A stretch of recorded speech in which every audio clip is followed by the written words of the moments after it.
Welcome, everyone. Thank you for your patience. Yeah, I will want us to be. Where the finance is wrapped up, so we're good to go. We were scheduled to be hybrid, so we wanted to make sure that we met that requirement. So we appreciate your patience. I'm assuming, 6:48, we'll call it to order. Stephen? I just wanted to say, Chris Kinsella is online, Coulter Rule is online. Katie Rule is online, Chris Kinsella, and our alternate Mark Rosen is online. So we can seat some alternates. So we have an opening with Doug, who has a personal issue going on, won't be able to make it. Motion to seat someone in Doug's seat. Tim, we have Tim and Mark that can both seat. So moved. Oh, yes. I'll second it. Motion by Ruth, seconded by Eileen. All in favor? Who's? Aye. And the seating for the deck room. Great. Any opposed? So moved. Motion to seat Mark Rosen for Kim Mahoney. So moved. Second. Did you catch that? I don't know who it was. Motion, second. All in favor? Aye. Aye. Opposed? So carried. Welcome, Mark. Aye. Patience for our Zoom link to start. We had to wait for the Board of Finance to wrap up. Approval of minutes from April 24th, 2025.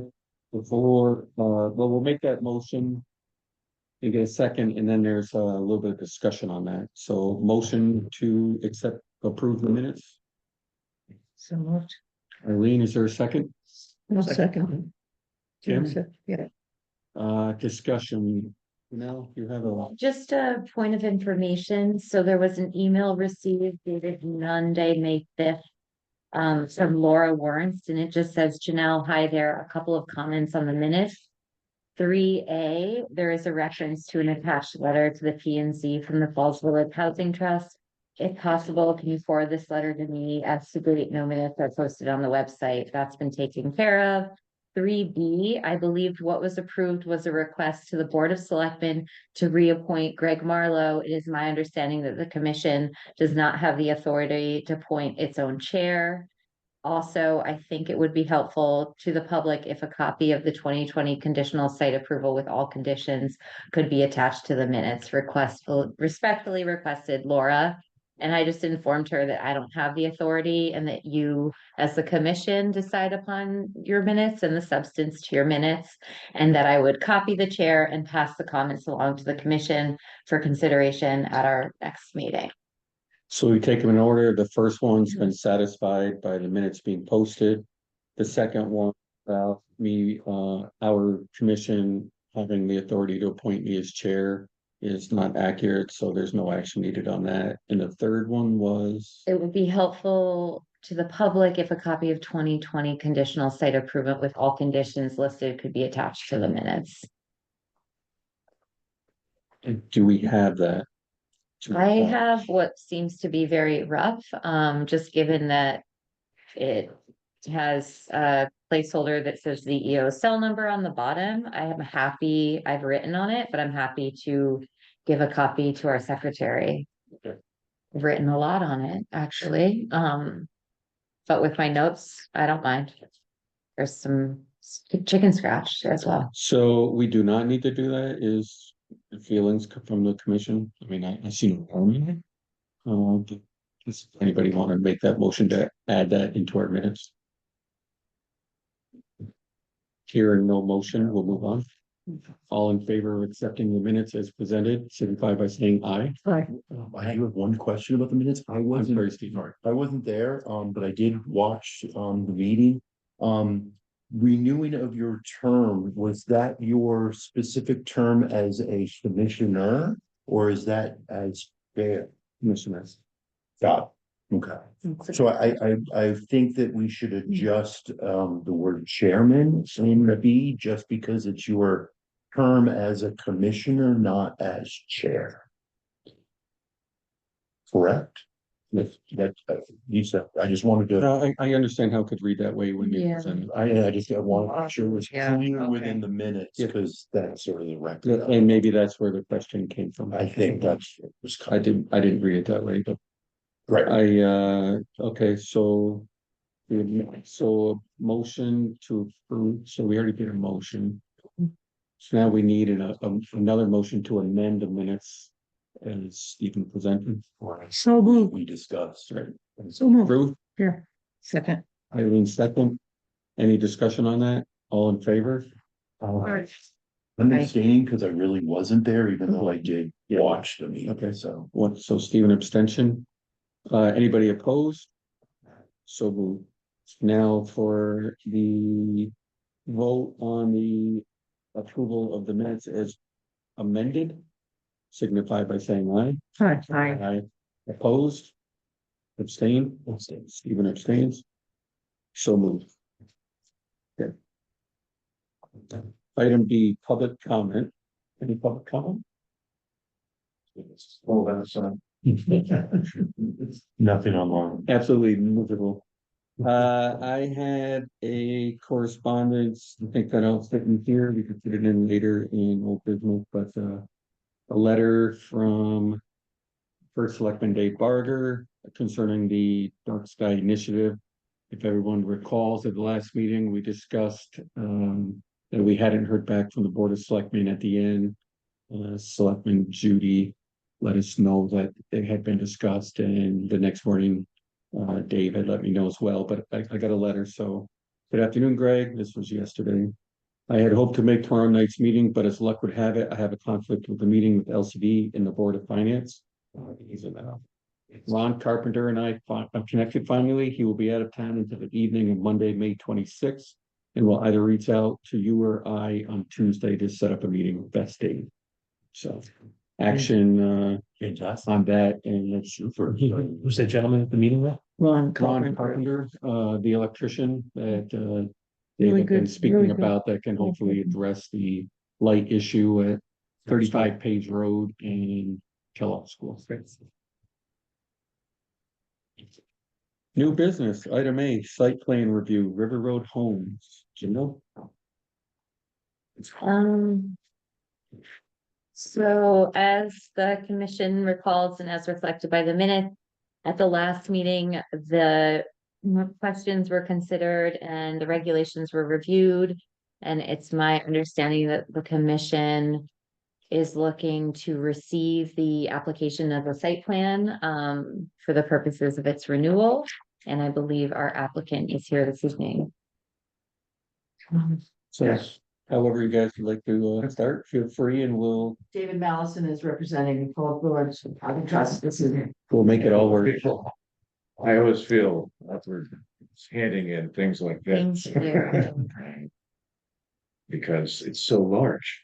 There are 2 copies in there. Okay, These are some. so put a copy down on that end as well. If you Copy. you need to follow along. Water side of that. No, yeah. You need to take it. You need to take it. I'm gonna get the. You really should have this one of those. You figure out. Oh, where's your email? So. I'm sure we got one. We did. Well, where are we? Is that it there? That These wood are one? renderings, and those are the That same wood plans, thing? so this is. Metal, oh, metal. You want white these? Metal. It's the fight. I'll come look over it. We had a white and metal one. I have full copy of that. Oh, okay. There's a copy of The renderings, less so the site plan, yeah. that. So It's- less on the renderings, more on the site plan. It's the copy now. Awesome. Maybe That'd be some great. of my things in the middle, Yeah. not pick up the entire place. But Handed for us eventually, it'd be great. I have everything else you need. Also, do you want me to turn that in now? That's helpful for us to Okay. receive it as complete. So what comes next, the Yeah. important part? The Yeah. $150 check made payable Perfect. to the town of Falls. Perfect. That's the application fee. Excuse me, could that person identify himself? Us on the Zoom can't hear a thing. Everything's been muffled. Thank you. Allison Coulter, I'm a member of the Board of Directors of Falls Village Housing Trust. What's your name? Dave? Allison? Thank you.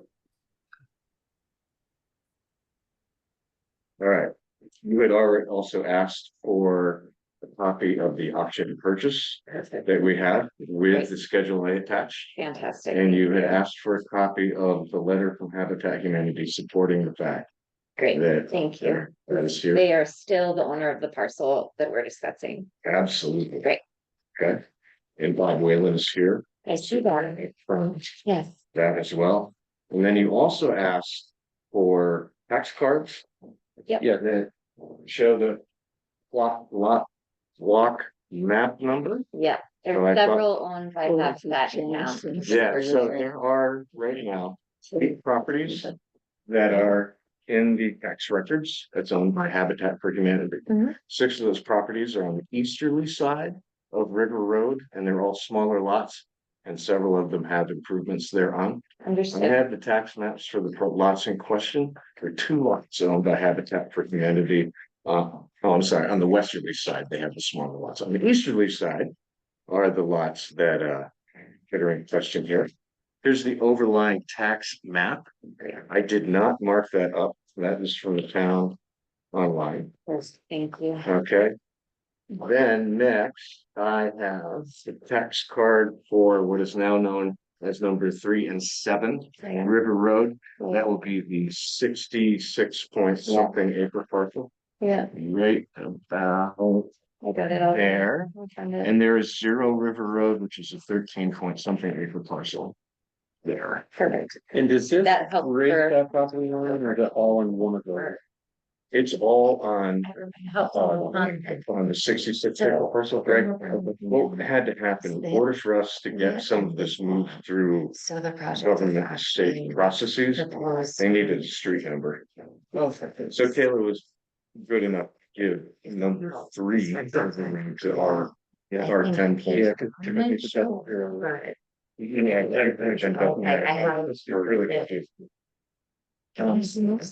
I have extra copies of everything that I've given you. Do you want other copies? Just for everyone's sake, just for the context, I think this is quite helpful if you do have that, Yes. just so everyone can wrap their heads around the lot. Thank you so much. That's perfect. Thanks, David. I'm gonna pass this on to you, just so, yeah, so it's, on the tax map, it's lot 3-6 and 26-1.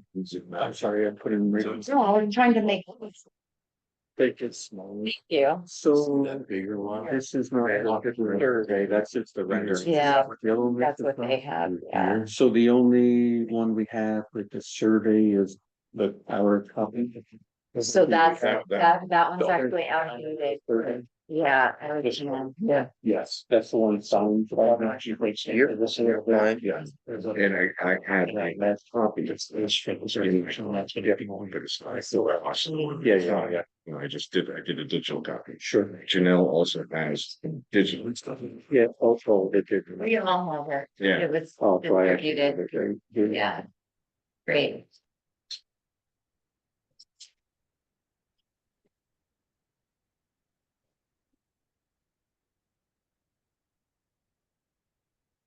So.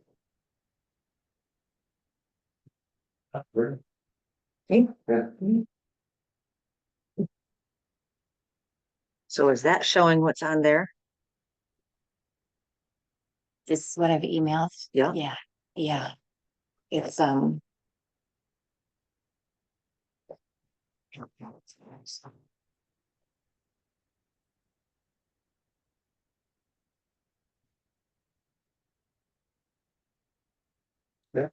Yeah, correct.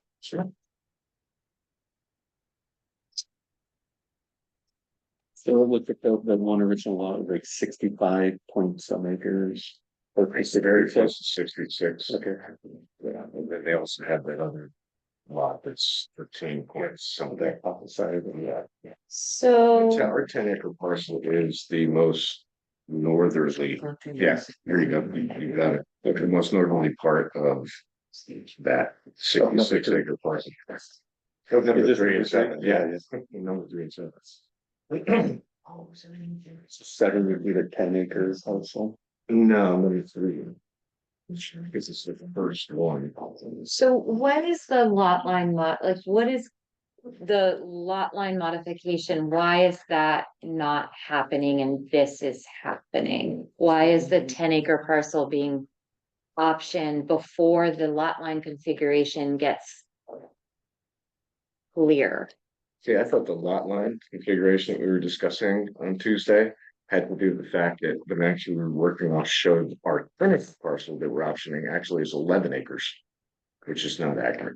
So, I'm not sure what lot line because adjustment you're referencing. the proposal as of right now, it's not for an actual parcel that exists in town, on town records. So it's just unprecedented to get an application for a lot that actually doesn't exist in that option for purchase. Just for clarity, is there this is a little bit out of order? Is there a reason why the lot line would happen subsequent?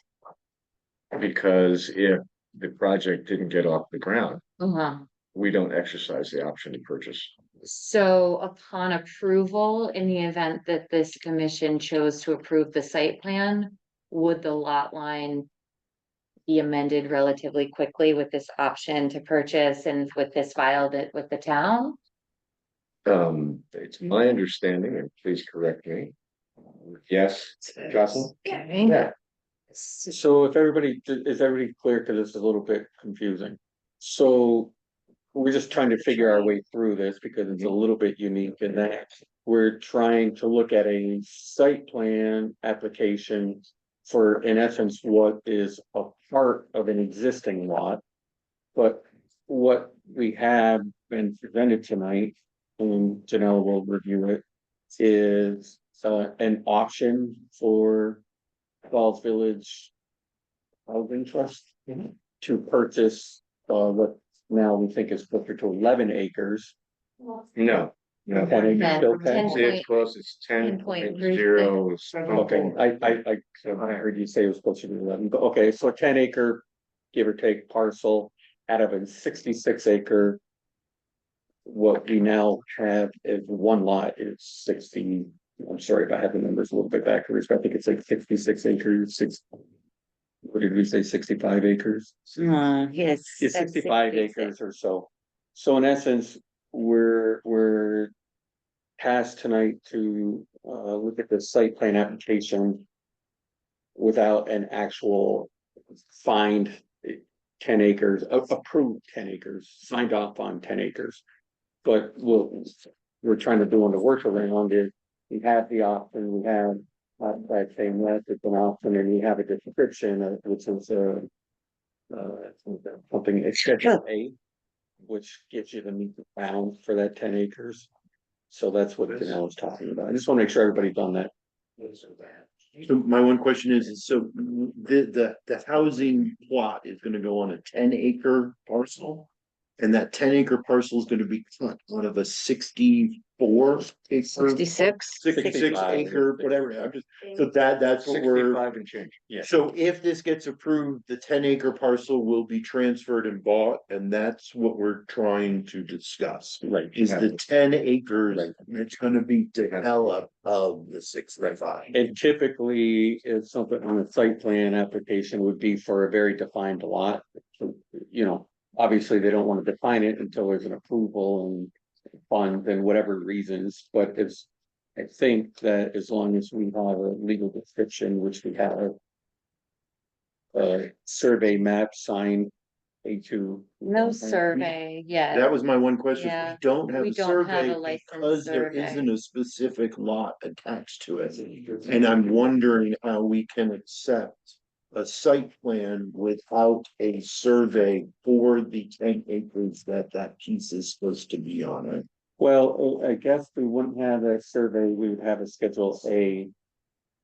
I don't know, maybe, Like, you know, you had a survey as part of that drawing with me. I believe it was a PE that prepared that. I don't believe it was an LS that had prepared. Here for that, like, keep the sign. Is it on, is it in this? is it On the title page, you'll see that his name has. Kiefer's in here, and it's, we didn't have. We haven't had Yeah, a chance okay. to Yeah. review that line. Yeah, Yep, right there. they were just looking for a signature, which is great. Yeah. So I think that kind of, It- I know. And the last time was this was actually approved 5 years ago. Understood. Going through this again is because we let the whole thing expire. Yeah. So why did that lot line modification not happen then? I don't even know what Okay. modifications. For the creation of this Stone Acre lot? It's not a modification, it's a purchase. It's a actual survey. But the lot needs to be modified. Under the town because you're cutting it out of a larger lot. Right. So that's the modification. Yeah, it's right there. I jump in, sorry. Please, Again, it's because we needed to move the project forward, make sure it was gonna get approved by PNC on that defined piece of the property and move ahead to get funding before the Falls Village Housing Trust purchases it. Correct. So I think the next thing would be, once we get through this site plan review and it's approved, we do have a funding source ready to go that we hope we will. And so this happens and then we can come back to you to get the lot line revisions approved, and then the Falls Village Housing Trust will officially exercise the option, which is defined by that survey, and move forward with purchases. Cheers to Jeanette. Does that make sense? Absolutely. It does, yeah. That's what you defined, you described it much better than that was my whole fumble. You say what you just said. Janelle, if this is a cut of a 65-acre piece of property, You're into two pieces, right? We're taking 65 acres and making a 55-acre and a 10-acre. Yeah. So is that a quote subdivision or is this a first cut? How are we defining this lot line or this change or this purchase within within the regulation?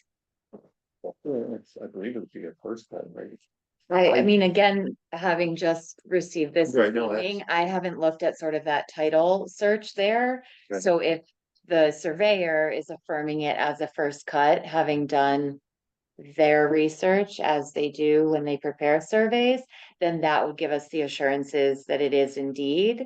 However, because my understanding is it's just a creation for 2 lots from this 66-acre lot for the purposes of Falls Village Housing Trust having 1 lot for utilization.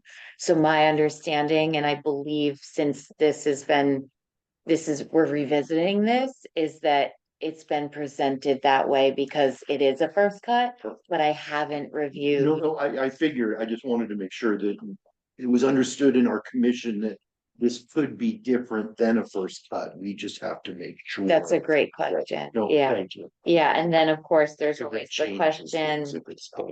yeah, the question too. This is for another day, but it's also for the basically landlocked parcel that we're looking at, that's at 13 acre, and I'm sure it will be the next conversation to have with Habitat about, are we merging them, are we keeping them separate, etc. That makes sense. Right, because we don't want to limit another property because we've cut excess. We just want to make sure we're being fair to all the land that is within that space. With all due respect, what will hopefully we believe that there is Habitat will approach the Planning and Zoning Commission for another cut on the property and the merger of the 14-acre parcel with the remainder of the 66-acre Makes parcel sense. because of the desire to give that over for conservation. Mhm. And the intention of 2 acres to build. Yeah. We don't mean to be persnickety, it's just that legally to approve a permit for a lot that doesn't exist, it's a little unorthodox to do so. I get it. There is precedent going other towns. Because this is That's the great first to time. No? I said that's great to know. Yeah, this isn't the first time a not-for-profit has researched purchasing land to develop. Well, this has also already been approved in this town as well. Yeah. So, They were just working through the policies. So Right. check them. It makes perfect sense. yeah. it I mean, does. this is an option to buy, essentially. That's what this is. Exactly. Right, and then the option is dependent on Yeah. this point. I mean, I understand it. I just wanna make sure We have to we're talk it through. doing what we're supposed to do. I'm nervous without having certain things that I know we've taken in the past. Yeah.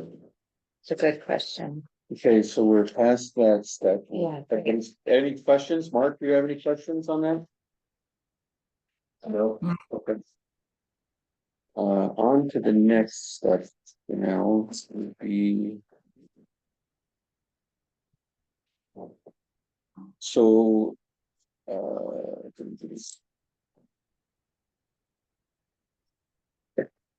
Do you want me to go to the yeah, site if you plan? could. I Yeah, just want to make sure we don't miss a part, so I just like to get it all. so for site plan. I have some notes, but they may be out of order and I'll jump out of order. So 9.1 B. 7.2 administration by the commission, site plan application, plan requirements. So A2 survey, that's what they're based on, prepared stamp by licensed engineer, landscape architect, LS. Or architect, licensed to practice in the state of Connecticut, we've received. The commission may require submission of additional information as is deemed necessary. I did receive the assurances from regarding the septic and the facilities on the site, so that's been handed over as well, just as supplemental to the application. And then it's up for the commission to review. So I would deem all of the application materials at this point in time that's complete. So, As long as checked first. I put it under the treasurer's district, so let's hope so. so to know, under site plan applications, they're automatically approved if the planning and zoning fails to act within 60 days, 65 days of receiving the application, which we were just deemed from Janelle that it seems as though it's complete. So the clock is ticking, not that we maybe will need it, but that's the rules of the length of time that we have. Site plans can either be approved, modified, or denied. A modification can only be requested. A modification can be requested only if the current plan doesn't comply with regulations. Last time in 2020, it was a different time, a difficult time with COVID and Zoom and being Falls Village, and this is a new to have a site plan approval compared to a special permit. In hindsight, we handled it more like a special permit. And we put conditions on the approval that is not appropriate. So we can either approve it, deny it, or ask for a modification if something within this application doesn't meet our regulations. So I just wanted to be clear on that. Does anybody have a question on that? Sure. So last time, if you remember, there was like 7 stipulations or what's the word? Conditions that we had placed on it. And that was not something that should not have happened. So we apologize for that mistake. We've learned we're in a new era. With that being said, everything on that list for anybody who's concerned that if we approve this, it will not have those conditions. They're kind of necessary for this project to happen anyhow. So the planning and zoning, I believe at that point was just trying to point out that that needed to happen. But we will not be putting that on an approval if it's forthcoming because we can't. Janet, May I speak? please. Actually, many of the things on that list of conditions we asked to have put on. Okay. Such as the larger culvert and those things. Nice. We asked because our engineer had said it might be better if, so those were all things that we wanted to do. Sure. So Fantastic. thank you for the apology, but it's not necessary. So you have the list in front of you. Was there a couple things that we? I believe many of the things have actually been satisfied, so, the acceptable potable water and also improvement by state deep drinking water division, I do believe that was sort of already achieved. And then also other elements are really inherent in the process, so prior to any zoning permit being issued, there is a route sheet that's required. I've already received the route sheet that's been completed by your representative, David Mallison, so that's ready to go. And then the one condition which we've belabored this evening is around that lot line approval, knowing that there is that option to purchase that will very much be subsequent to any approval. So those are really the big takeaways from the list that I have in front of me. Projects can be bonded, not as a condition, but as a site plan or as a special permit. So we have the prerogative to, and probably the responsibility to ask for a bond on this, but it cannot be more than, correct me if I'm wrong, 10% of the total project cost. However, the applicant wishes to pay that bond in whatever form.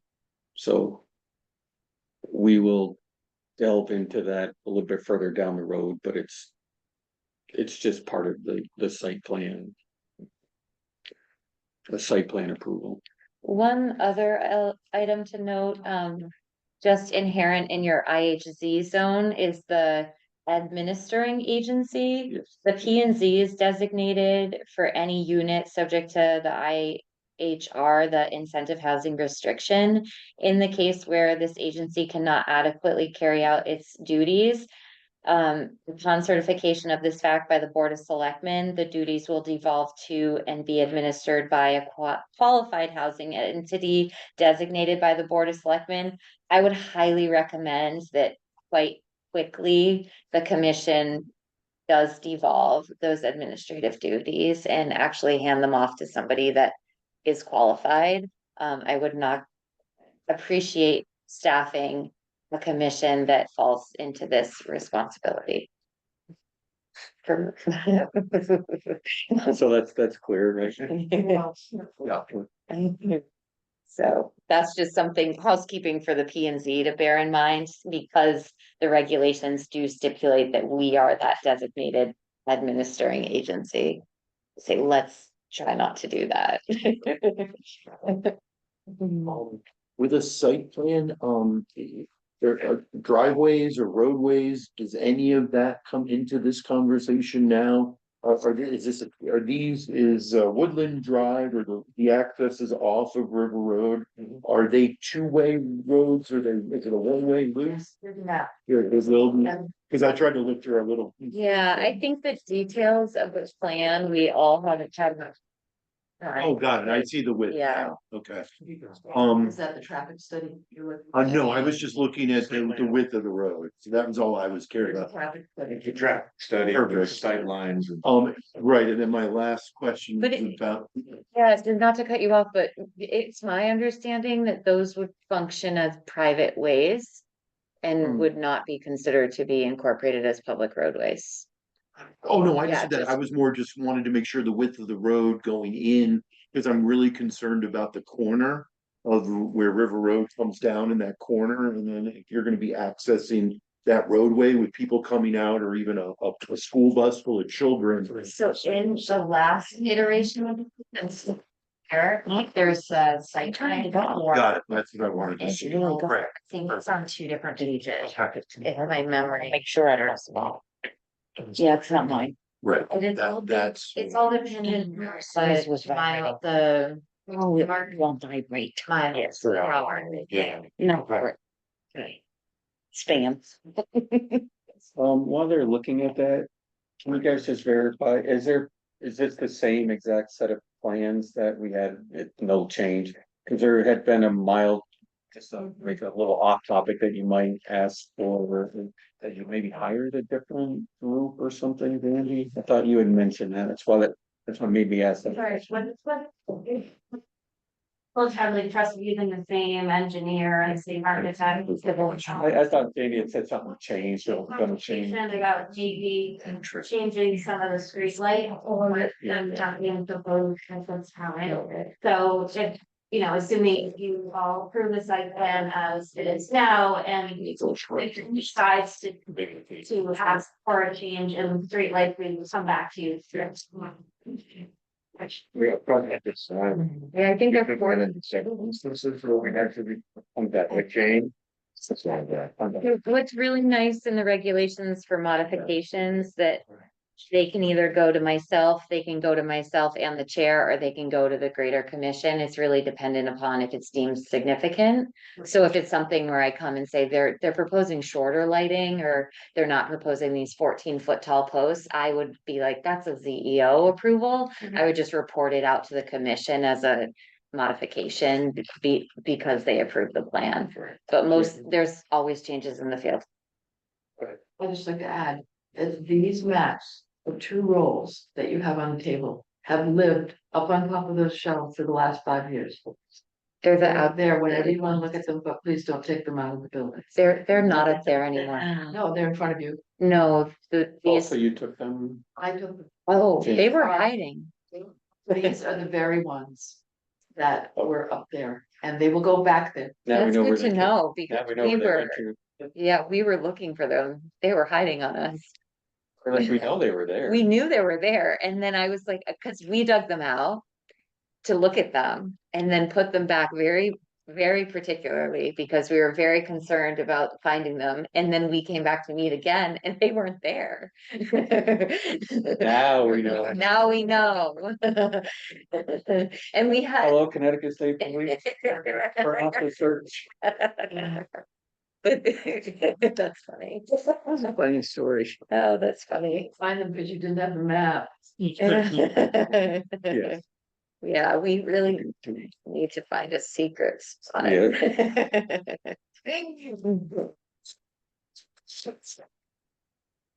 We just had a visit from a gigantic black bear, so I think that's a good omen. I don't know for what. Yes, I saw one last night. Huge, this guy. Big, big, big, right to the back door. Parker is the line, so bears went through his yard, Barnes Road and Route 63. You know, I'm still nervous about that sightline for the driveway, but if it's within the parameters of the miles per hour, I drive that road a lot, and that makes me nervous if a school bus is pulling out of. There that was, driveway. yeah, there's a pretty intensive traffic study that it's, I recall, and Ruth helped me remember, but it fell well under the. I was just gonna. You know, I was on in 2020 when I was sitting on the Zoom meetings with you guys, and that was my only concern for the whole property was that one. Jandy, we're good. Yeah, we're good. What? Buses won't go on the roads. Oh, they won't pull in or pull out. Interesting. So where would they pick up the kids? Probably just side of the road. There's no way. Like they do. Oh, Yeah. gotcha. Okay. That seems to be a little scarier too, than to have a bus stopped there on the corner with the thing. Okay. How fast do you drive? Have you seen his car? Yeah. What's the potential? Across the way. Anyways, okay. Yeah, I'm fine with that. That was my only concern. Do we threaten to it? Is there name? So this is- Yeah, sometimes you have. Do you want me to check back? You're like, what else is going on? Oh, are we going through? I think we should just do Okay. it quickly. So if everyone wants to review considerations for site plans, so do you want me to go through? Is that where we're at? I think we should. Yeah. No site development plans will be approved which does not comply with the requirements of these regulations. It's pretty self-explanatory. In approving a site plan application, the commission, this is actually not a not at all true. The commission may impose conditions deemed necessary to protect public health, safety, welfare, convenience, and property values. That should really be amended in the regulations. That's not in line with statute or case law. The commission may require that a bond be posted before any building permits are issued for the activities shown on the approved plan in an amount and form acceptable to the commission to assure that the plan is implemented. And then finally, when an application for site plan approval involves an inland wetlands regulated activity, the commission's decision shall not be issued. As you recall, when this was first seen in 2020, there was a wetlands approval and sign off. And the recent route sheet that I did receive from David Mallison reflected that. Then there is following approval requirements regarding the Mylars, making sure that those get filed and they're submitted to the commission for chairman's signature. And then also a decision letter is presented to the applicant and is filed before any permits are issued for activities on the approved plan. So have you have a question regarding that? Did we request the letter from the commission, or does the commission automatically reject the letters? Either, I mean, I'm happy to, upon approval, write a letter. I don't really feel that it needs to be requested. It just wasn't clear. Remember we went over 5 Yeah, and 6. I don't know how things were done in 2020. But I would be happy, I appreciate requests and reminders, but I'd be happy to also unprompted.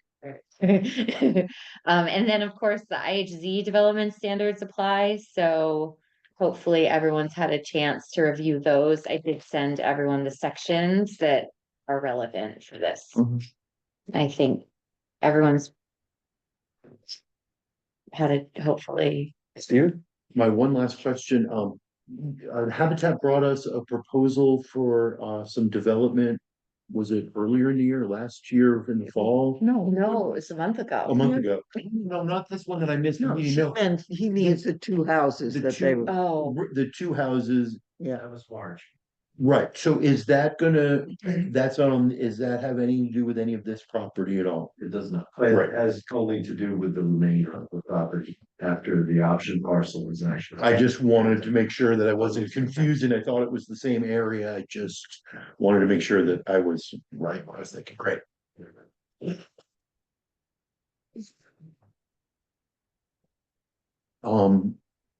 I think everything is here. Yeah, let's just, we finished on the other requirements. Do we? Yeah. Yeah. Boxes are checked. yeah, that's the real Um, morning. As mentioned, this has been approved quite a while ago, but you know, we needed to go through this exercise.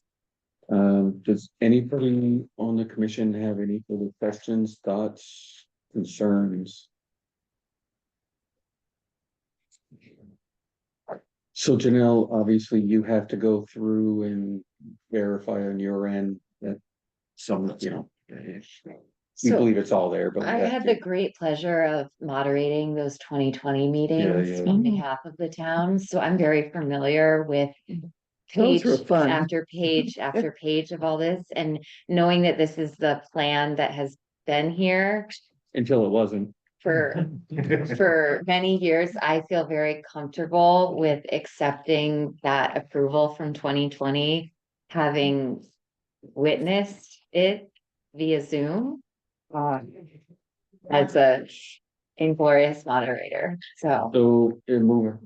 Oh, I was gonna say, should we make a motion to accept? Or do we actually approve? That's what I was gonna ask. Well, they need an approval. So I don't, acceptance is up to Janelle, so we don't need a motion to accept. Okay. So I would actually, Do we need a motion? to accept? if it's administrated by the commission, That's right. I really prefer, it's not my unilateral decision. If you deem it complete, then I would really love a motion on the record that you are accepting it as a commission. This is Absolutely. not a zoning That's what administrative. no, that's what I thought. So, I'd like to make a motion, to accept the site plan, as presented by the Falls Village Housing Trust. And that all materials, were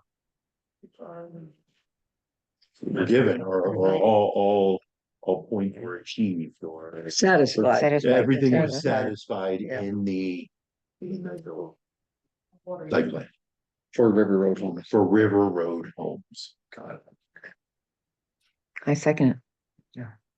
Is there any discussion on that? All in favor signify by saying aye. Aye. Opposed, Mark, you aye? Aye. abstained, Perfect. to accept it.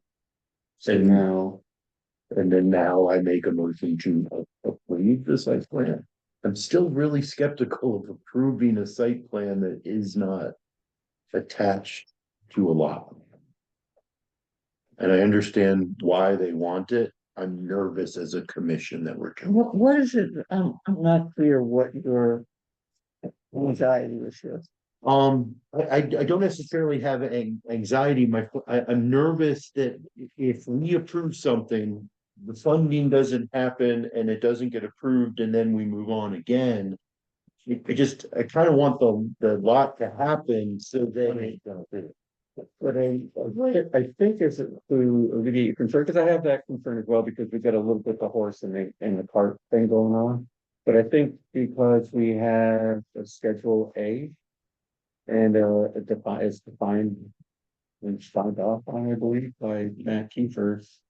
That technically it hasn't transferred ownership, but became its own unique lot.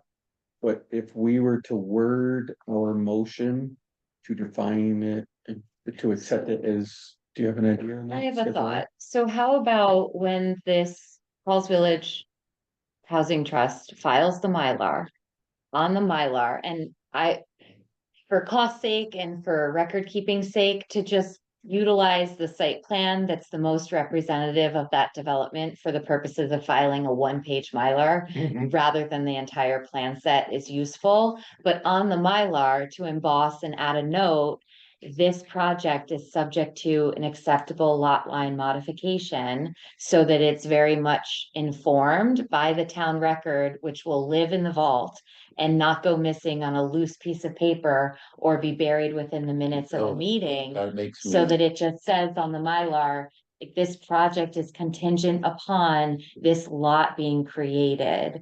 And to have that in big That would and meet, wide. that would meet my concern. We will need that Mylar with the signature blocks for the chair and for myself, so. Provided that the money has not yet been spent on the Mylar, I think just having that language would be the best approach for. Massaging that concern. Is that okay with you? I feel that I want to make sure that we're attaching it to the specific piece eventually. I'm nervous approving something that's still in the air. I just want to make sure that it is somehow attached and it's not being moved over here, moved to the left, or you're giving us a site plan that's very specific. I want to make sure it stays within that. Just a clear statement, like, this project is contingent upon the creation of this 10.07 acre lot as, as purchased by Falls Village. I just wanted to be connected. So Yeah. it's important. That makes sense from my part, because the converse side of that is if the project does not go through, the 10-acre parcel does not get divided.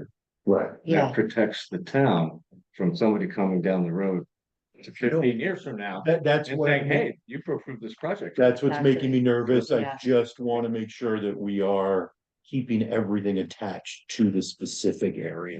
That's great. No, that makes me want my. Just confirm what it is we need to set. I would just add the note, this project is contingent on the creation of the 10.07 acre lot. Period. Yeah, as indicated on this plan, yeah. We just want to make sure that we understand that somewhere it is attached and we're not just approving a. One can't proceed without the other. I would say the creation and approval, because lot line modifications require approvals. There have been times that people will create them without an approval, so I would just say the creation and the planning and zoning approval. And I'd be happy to send that language and, If you could. yeah, in an email, and I think our secretary is also jotting that down, so happy to send that. I can actually type it up right now. Fantastic. Thank you. So I make a motion to approve the site plan as presented by the Falls Village Housing Trust attached to the 10.07 agree for 10.07 acre parcel on River Road. For the, For the intensive housing zone or for the River Road home. for the River Road homes. We just want to. No, I think that's right. It's right there on the. Do you have that, Patrick? I will second it. Matt, second. Is there any discussion on this motion? Hearing none, all in favor signify by saying aye. Aye. Opposed? Abstained? Unanimous. Thank you. Thank you. Thank you for taking the time. Yeah, thank you. That's, I appreciate it. You staying here now? Yes. We think. We Yeah, think. you're- Are you Jim. putting them back in? Hide inside town. Keep an eye on the one with the vest.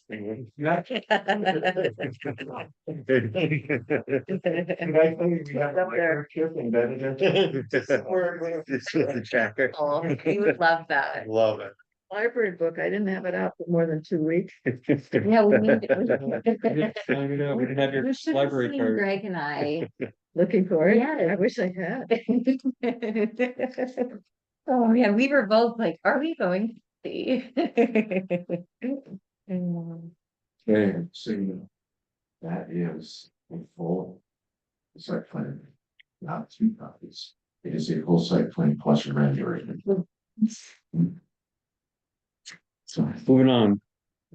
New business item B, P O C D implementation subcommittee special meeting update. As I said, Doug was not able to make it, but Stephen, do you have anything you wanna? I don't because I've been out of the loop and Kim and Doug have been doing most of the work. We have a meeting next Wednesday. That's going to be across the street at the senior center with hopefully other boards and commissions that I think. Have a good night. hopefully Doug has written them letters to ask them to come. I'm assuming that was all done. I have not reached out to check in to ask, so about- that's all I know. I know they've made the presentation. So So it should that's be the going best for update. May 28th at the senior center at 6 P.M. Yes, Got it. next Wednesday. Excellent. At the meeting, we discussed arriving a half hour before amongst ourselves, every few minutes. To set up and Just make sure prepare. set up. 6 PM, 6 P.M. so 5:30. For you, 5. We'll have to take the day off. Any excuse. I'll take it. Thank Until I run you. out of time. Item C, P and Z monthly financial report review from town treasurer. You put that out. And everything seems to be in line. Stephen, do you need it? Oh, do you have one for yourself or do you want me? I actually have another one, so you feel free to progress, please. Copies. I just didn't see it online. Oh, if you have copied this, copy this. And we didn't get this online. No, I'm sorry, we did not. There you are. So. Yeah, Thank you. yeah. Duly There you noted. go. Thank you. No, that. I don't. I don't know how this is. I'll do it. Yeah, wait, I got it. I got it. Okay. Alright. Okay, so everything, we're 11 months into the fiscal year. We put this about 92% and everything except for miscellaneous is under 92%, so we're well within our purview. And under miscellaneous, it just looks like we have 2 deep payments coming due under that. And we're still under, and there shouldn't be another deep payment for the year, so you know that maybe the percentage is over, but for the year we'll be under by 1.4%. Yeah, any questions on the budget in the attached page 2? I'll have to look because sometimes our prior secretary is a little bit tardy in getting her bills in, so there might be more out of that line due than what we're showing. But you know everything. Did you have a chance to compare this to yours? I have not, Okay, I have not either. yeah, I'll look, because I mean, QuickBooks keeps my accounting and as my accountant does, so I can always look at what I've charged Falls Village through this fiscal year and just compare it. Sometimes there's a month lag from what I've noticed. So, you know, the zoning enforcement officer may be hired 85 by and consultant engineer as well, so. But either way, not anything of concern and within budget, it's. We've been propping ourselves up to the Board of Finance in our discussions with them. I do want to say that, there is some publication expenses. The two that are listed here are more recent. We had some from the fall that I'm still trying to figure out who paid for them. So I just want to be clear that we may have a few more expenses, because I think there's 3 that we did that haven't come out of our specific budget, and I'm just trying to be more attuned with what we're spending as opposed to where it just ends up being given by somebody else. So I'm still working with our treasurer to figure that out. Does it help for me to go through my email for anything that's gone to classifieds for posting? Sure, you Okay. could. I thought we found most of them. I worked did through too. what we did, so I Yeah. think we found it all. She's just trying to figure out who paid for it. Okay, So that's, but I think we're there. I think, and I think it was 3 that okay, we paid off. Well, Thank you. yeah, sure. So that would probably put us over on the publication expense potentially, but. Yeah, they're aware of that. We'll put one out for this evening's approval as well, so. And you could check for an increase for next year, knowing that we are not. Being charged and Being charged. yes, we're Right. covered for next year. Well, good news. All right, on that, and then so item D, fiscal year 25-26 Board of Selectmen recommendations. That's kind of went to the Board of Finance. They took originally before tonight's action, and the Board of Finance put forward the public hearing a reduction in our attorney line from the $2,000 we requested down to $1. And from the ZEO planner line, they had took our $29,160 and reduced it to $26,160.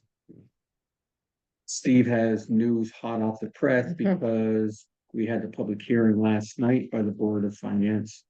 And we again argued for some money, and Stephen, I believe they voted tonight to send a town meeting at least to fund our attorney line at $1,000, and it was approved.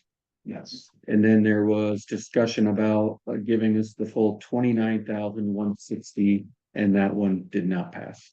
So we will go to town meeting at $26,160, which is $2,000 more than last fiscal year. And you know, so everybody's on the same page, and I feel funny because 4 of us were sitting there, but you know, the argument I put forth on the legal expense, well, it was twofold. So one is a kudos to Janelle because of her skill set. It's unlikely that we will need much for legal opinions because she does such a great job of keeping us in order and in line with the statutes. So thank you, Janelle. Thank you. Part B of that is if we get a difficult situation and the unlikely occurrence that Janelle cannot guide us, Often. we can at least get a timely legal opinion, because as you can see, the timetables for an application like today have a timestamp.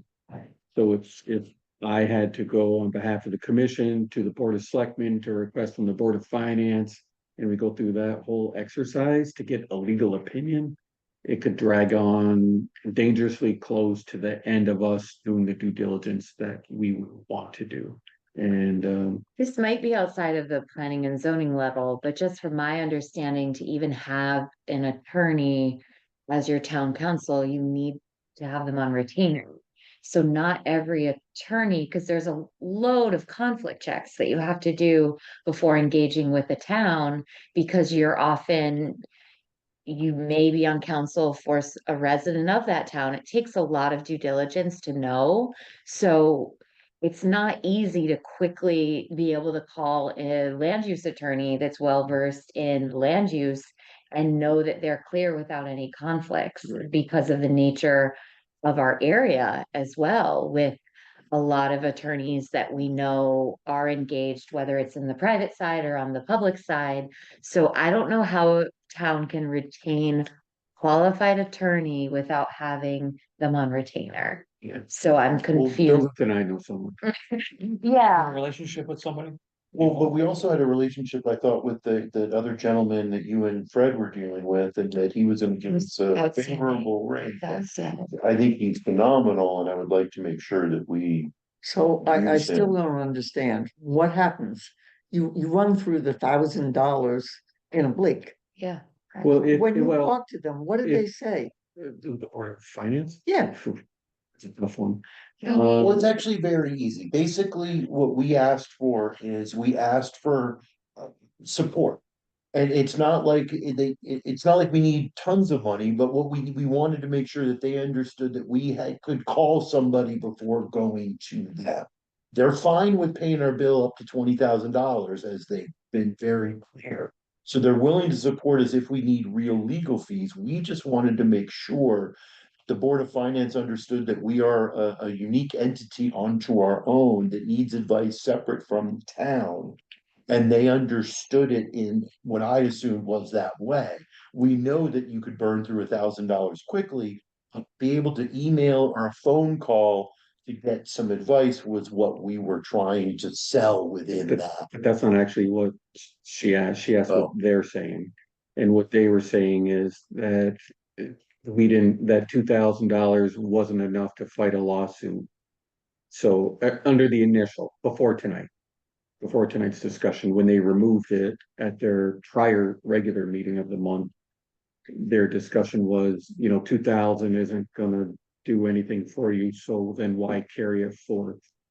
And then Stephen is 100% correct. That's the argument that we hit him with, which is logical and hard, apparently convincing enough for them to say, yeah, it makes sense to carry this bit of money for at least a quick legal opinion. Obviously, and I made it clear last night, if we got into litigation, we know the 2,000 is not going to cover. There's no guys that we're putting forth. I think maybe somebody had shared that a local zoning, and it started at $49,000 or something like that to defend. So we know it's not $2,000. And So this is really just an accounting principle that they're trying to stick to. So they're gonna give you the money, but they don't wanna have a line on them on here. Well, they're no, giving so us, we'll have the line item we're of having, But of $1,000. $1,000. It's sort of a symbolic. Yes. but since we wanted that because now we can make the phone call. Before, if it was at $1, I'd be nervous making the phone call. Yeah, Because we've had an allied engineering check sit around or bill sit around for months. So I wanted to make sure that at least we had some money, because if we have this wonderful relationship with this gentleman and he gives us advice, we wanted to make sure that we're able to. I don't know continue that how, I relationship. still don't know how we retain him. Yeah, there's not a need. There was no need to retain. Ah. From what I understood, he was willing to help Okay. us and work with Okay, us. that's, I think we need to contact him Whoever again did that. because Fred's no longer on the commission, but Fred was the one dealing with the. no, I was. Oh, you were the one? Oh, okay, yeah. so then maybe have Ruth reach out again. Well, it'll have to be quick. I know him as well. I've worked with him as Yeah. well. Oh, great. Chuck Andrews. Yeah. So we're in good hands, we're in good shape. I appreciate the Board of Finance revisiting it. I appreciate them adding that line back in and understanding.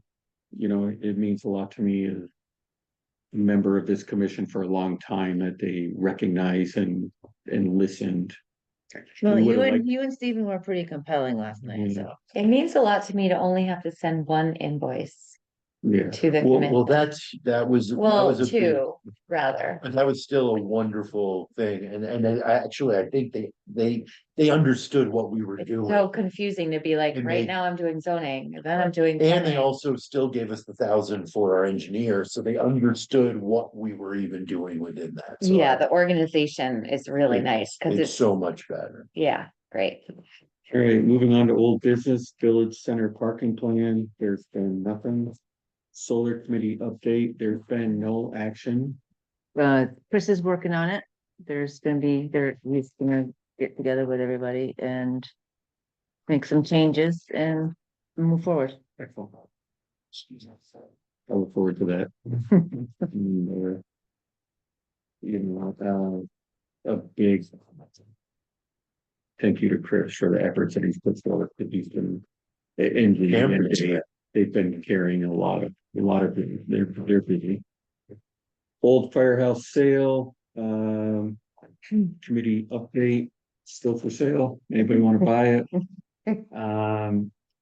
Kind of got some good news, we're hoping that we're at a stage where we're discussion with Torn Canary Health for their approval for the swap of land in exchange for the ingress and egress easement and the pedestrian easement in exchange with the inn for that. So Julie Prue, who's now handling it, is the deciding body, not Tom, who's retired. She has the map that we had done of the septic system.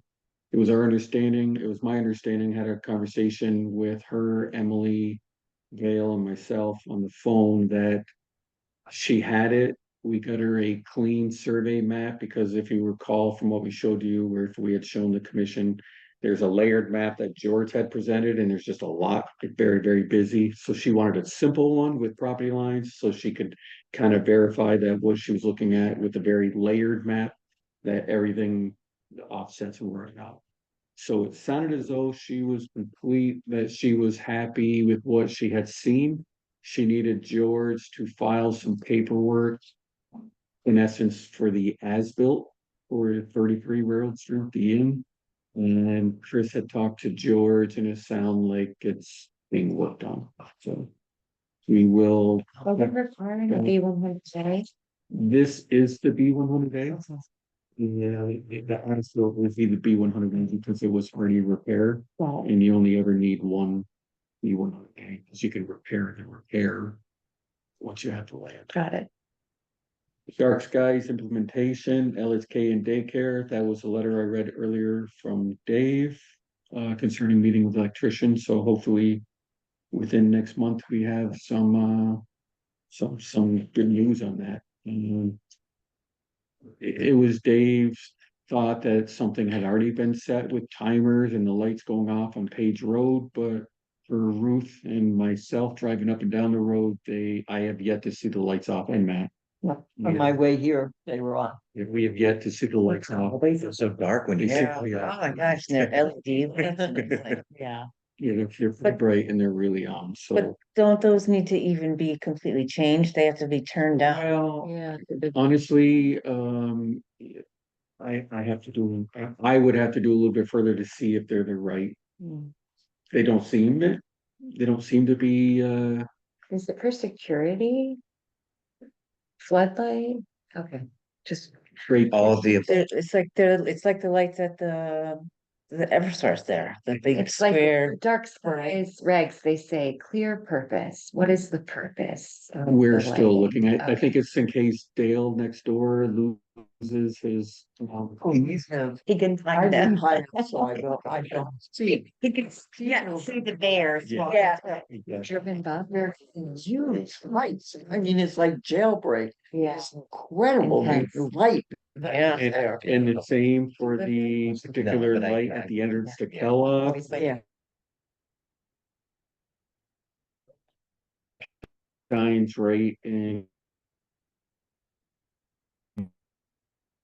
To the Adam and Meg Scher's house, still meet the little Yeah. nerdy planner thing going around, but when Connecticut pushed forward the dark sky implementation, someone went out and found that they were the worst offender at all their public facilities. So it's sort of like, do as I say, not as I do, because they did sort of come down on all planners to start to work on dark skies. But then when you drive by these facilities, Yeah, they're doing the opposite. so hopefully we finally get some movement, half a year or whatever. But either So what way, is Ron Carpenter, what is he gonna do? figure out the electric part and the type of light and If their timer's hooked up, if there's not, you need If to there- bring an electrician if in there to- can be, I think he may have been part of the installation of them. Hmm. So how can we modify them and or claim or whatever our option is? Change them or buy new ones You'll or be whatever, present, just want a professional. I don't understand. They are on the timer. The ones at the daycare center. But they're And not- for a while, no, for a while, it was working. When the power goes out once, you have to reset it. And they well, probably never for a reset. while, the lights were going off. David asked them to knock the lights off either at 7 or 7:30, and that happened. Then they went back. It was a very short period though, right? Yeah, but I mean, So it can it happen. can happen, Wonderful. but He's seen it to believe it. If Dale gets his BB gun out, it'll be from 7 till 7, they'll be off. Moving forward, item E, the trailers ordinance, I was assured by Dave that our upcoming town meeting on June 6th, that this is on the agenda. And then we could put our, what would we call it, modification, amendment into force. Yeah. Phenomenal. Regulations review, we had homework from last month. 8 o'clock, so we'll stay on time. Are you targeting 8:30? Absolutely, yeah. Great. That sounds great. Thank you for preparing all of this stuff. It's Happy to. phenomenal. That'd be cool. I think I heard that we shouldn't write, we shouldn't have someone write regulations that's professional, that you guys should do it. Yeah, we Yeah. should roll up our sleeves, You I'm should rolling up my definitely- sleeves, Yes. and I'm Yeah. giving them to Nell to write. So, But I also think that we did Classes do a on that, very right? good job of explaining it. And so. for. So I think we. free time. Did anyone have comments, feedback? You had 2 months to read 2 pages. It's a month, you're killing us, you're killing us. I'm confident in all of you. So this was sort of moved to the top. We did the priorities of our implementation to coincide with what the Plan of Conservation and Development said. And in tandem of all that the subcommittee is doing to implement the plan, there were considerations for the Planning and Zoning Commission to implement. We got away from the expansion of the town business zone because of mapping questions. So we wanted to fix something more quickly or just update something more quickly. So a conversation began around maybe bringing farming and ag to the top because there's more flexibility sort of being incorporating into farming and what is considered farming in our state. And just to make sure that we are encouraging working lands and supporting farms properly and allowing for potentially an expansion of our permissible uses. And if I could jump in there, also, well, not on our purview, but in working in unison. I mean, the big issue we have with money in this town is we don't have enough to income coming in, right? We have a lot of fixed expenses for the most part and just limited except on the taxpayer burden. And something like this could be an economic driver for the town. It's a very big item. It's a very current topic that brings in the people and brings in the money. Well, and it's already succeeding. I mean, we already have farms in this town that are doing farm stays, and we also have, farm stores that are growing in our community. So I think that it's something that we want to support. Further encouragement, So happy. further growth. It's No, I see no downside, I see upside and hopefully some financial gains. Albeit if there's whatever size, it's more than what we have today. There's a really great article in the Times too around farm businesses for selling local produce as opposed to your grocery store. So just finding more ways to bring local food to market for so many different economic reasons and even the environmental imperative. The farther we drive for our food, the more that trucks drive far for our food. It's all a part of the bigger ecosystem. So getting back to the concept of resiliency and other things that the plan touches upon, this article around your sort of like farm business rather than your farmer's market, because it's more intermittent, but a local store.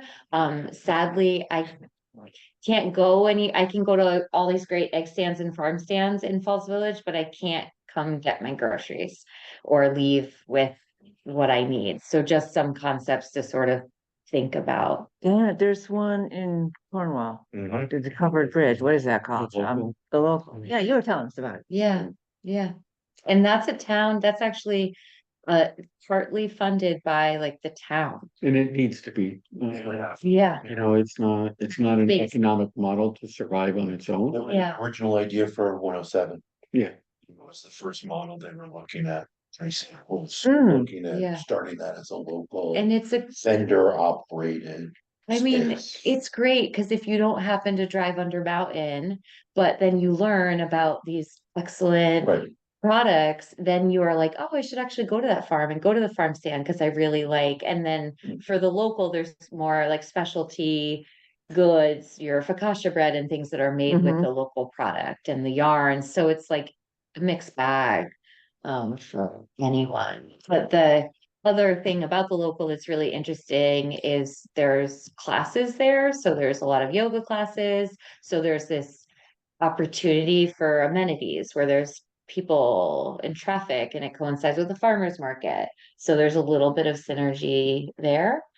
So just kind of thinking that through, because the downtown is such a great walkable hub. It's just the lack of like that attractor. So if Cornwall is West Cornwall, I don't know if they call it West Cornwall. Yeah. So Yeah. Yeah. so they have money sunk into the local. Is it their building maybe? The town, the building. Yeah. That whole quarter is theirs. That's the one that I think it's private. I have to I look think into, it's private owned. So- I have to look into Yeah, how that works before I Pretty sure speak. it's private. But I know there's some library related funds that go into that as well. I don't know all the ins and Interesting. outs of it. Yeah. It's kind of a square owned and I think it's private owned, but it's for the good of the So community at a cost. So in other words, the money Well, doesn't they could necessarily be a work. nonprofit. What's that? It could be a nonprofit. Yes, yeah. Yeah. Yeah, I It is believe a- it is. It is a nonprofit. Okay. The wheels are turning. Great idea. Yeah, Wonderful. great idea. So, and then I guess just making sure that our regulations support these concepts that we're getting at. So making sure that we allow for not just your traditional, because what we have in our regulations is what you expect, your accessory structure related to a farm. Farming is allowed in zones beyond your residential zone. So we see rural business zone is allowed for farming, light industrial zone. But other elements that are a little bit more commercial, like a farm store, Dinner. the farm stay, these events, like just to make sure that we're not just pushing ourselves into that traditional, here's your farm building, because that's all we allow for within our current set of regulations. So suggestions moving forward, would it be a draft of ideas to present to modify our regulation? Happy to, and if there's anything, because I'm very curious, there was a lot around agritourism in Morris, with South Farms. So if everyone's familiar with South Farms, they do a Thursday social where people come to their property. They have, the benefit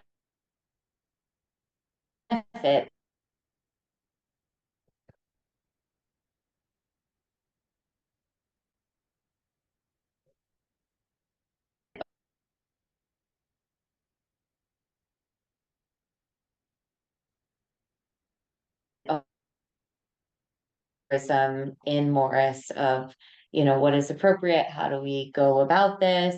How is it connected to the farm? Making sure that those considerations were made. So having relatively freshly done that, I'm very happy to tailor something for Falls Village. It sounds like this group is open to concepts of farm stores, concepts to expansion of like possible farm dinners, farm wineries, farm breweries, farm But that's, but cideries. actually, that's what I wanted to ask. Do we want to expand into a larger business? And that was gonna be my next question, of wineries or breweries or cideries. I just personally am totally in favor, and now that we have our trailer work done, Matt can take his taco truck home. But I wanna make sure, Yeah, should big that day. be separate, like, how do we wanna break those down in a sense? Because having a dinner at a farm or having a farm store is very different than having a winery, a brewery, or a cidery.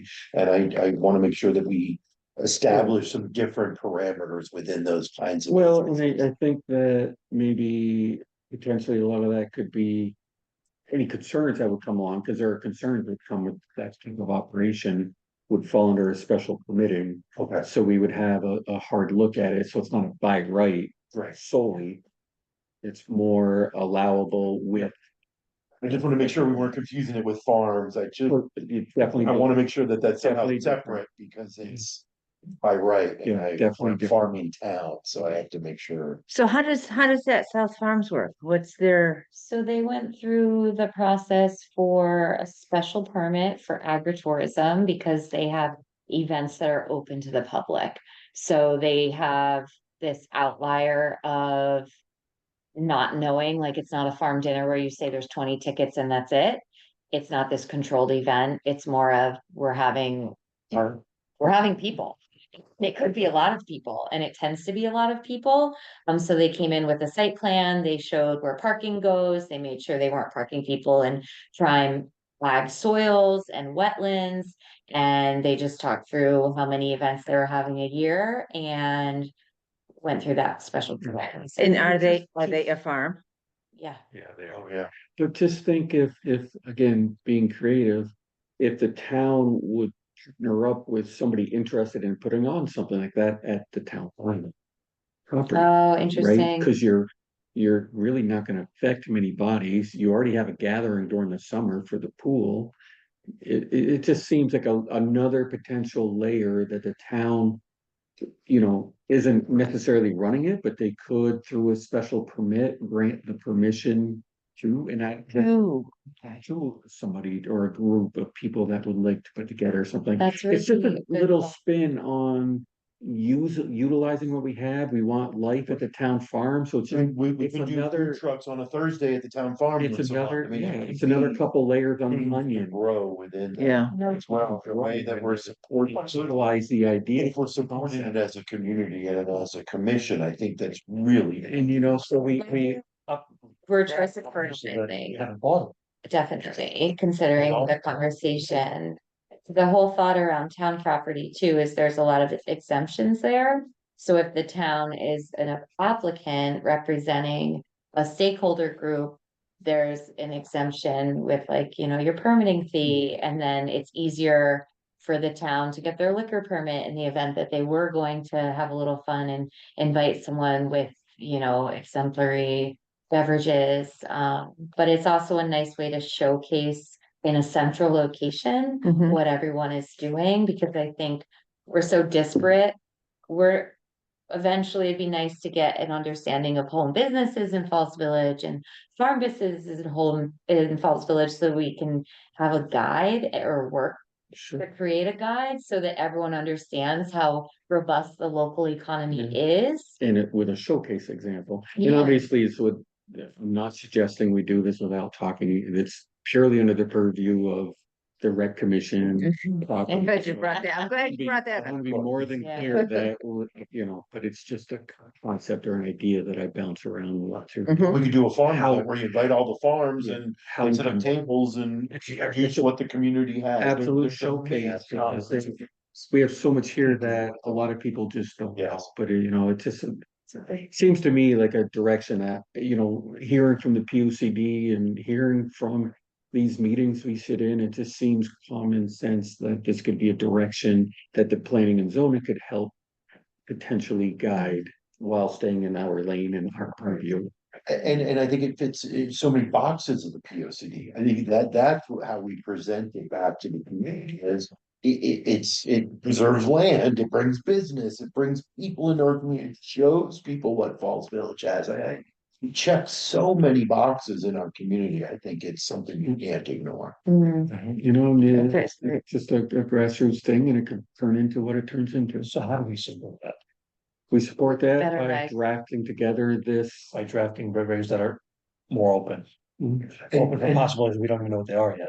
And picking some of these things, like, do we like farm stays or do we not? Or do we think that a farmer's market or farm store, I think, well, and I think we, that's what we're talking about, what we think.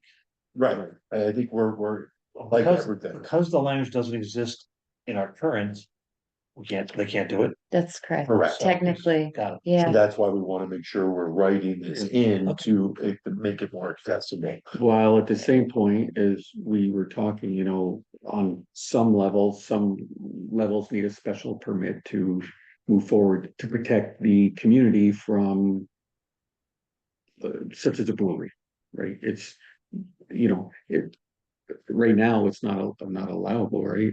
Without And we don't nothing, have that you know. language. so it could be allowable with a special permit or special exception, right? Permit, I guess. Special would fall under. yes. Yeah, So at least there's protections that it's done how the town would like it to be done. So you put the language in that these kind of businesses would be considered with special permit. Yeah, I would say. Yeah. Yeah, within a zone, if it's an agricultural rural zone, we would say a special permit to do a winery, a brewery, or a larger business, like what we did in our home business model, would sort of be a similar structure system, right? I think that's the balance. yeah. So remember how when we were doing, when we redid our home business and we sort of, we structured. In this zone, you might need a special permit, or you might not need a special permit in this zone. We set up a similar structure in our rural agricultural zones. So Janelle, the special permit would include insurance so the town doesn't carry the liability? Yeah, and that is more so a private thing, so we wouldn't get into that insurance. But do you mean like if we were to have events on town property, then yeah, but we wouldn't get into that.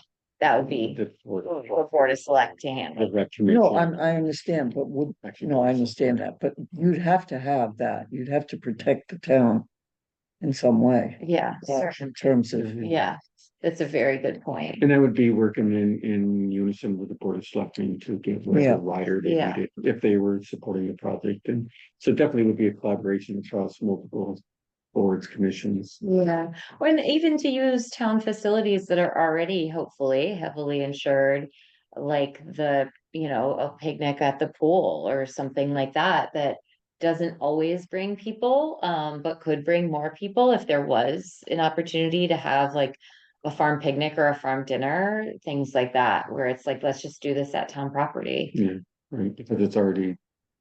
Right, so it already falls under its general liability. Right. Yeah, but that's a really good point. So yeah, I've been given many ideas, but thought across my mind too is certainly not to make anything more difficult for farmers. So accessory aspects that are inherent of farming, definitely like bona fide farming operations, your U-pick or your corn maze, your farm stand, like just to keep that super simple, not to make it any more stringent, but for these sorts of things that sometimes can teeter on, it's not a bona fide farming activity per se. A wedding on a farm, for example, they're not actually, engaging in the farming activity, but they're utilizing the beautiful setting. So making sure that there's that protection for the working farm too, so that they don't have to go through any sort of processes. It's more so these public events that go through the processes.